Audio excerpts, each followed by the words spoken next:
तर नमस्कार मंडळी, मी साक्षी आणि कॉलेजवरून आल्या आल्या एक महत्त्वाचं काम असतं ते म्हणजे पोटपूजा करून घ्यायचं. आणि आज मला काय तर वेगळं खायचं होतं म्हणून म्हटलं चपातीचं तुकडं करून घेऊया. तर त्याच्यासाठी जास्त काही मेहनत घ्यायला लागत नाही, म्हणून आपल्याला हेच साधं सोपं जमतंय. मग काय, एक चपाती घेतली आणि ती मिक्सरला अशी बारीक करून घेतली आणि त्यानंतर मग एक कांदा घेतला आणि त्याचं पिपार तुकडं तुकडं करून टाकलं.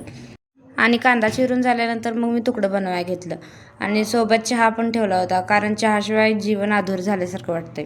आणि जास्त काय नाही, कढईत तेल टाकलं, त्यात जिरं टाकलं, जिरं नाचायला लागल्यावर मग त्यात कांदा टाकून घेतला आणि सोबत लाल तिखट टाकलं आणि त्यानंतर मग त्यात चपातीचं बारीक केलेलं टाकून घेतलं आणि सोबत इकडं आपला चहा पण तयार झालाच होता. मग काय, चहा वतून घेतला आणि मग तुकडं बी एका ताटात घेतलं आणि त्यावर जराशी आलू भुजिया टाकून घेतली आणि मस्त असं खाऊन घेतलं. आणि खाल्ल्यानंतर अजून एक महत्त्वाचं काम असतं ते म्हणजे भांडी घासून घ्यायचं, कारण खाल्ले म्हटलं आता त्याची भांडी तर घासायला लागतात ना. तर भेटू उद्याच्या व्हिडिओमध्ये. तो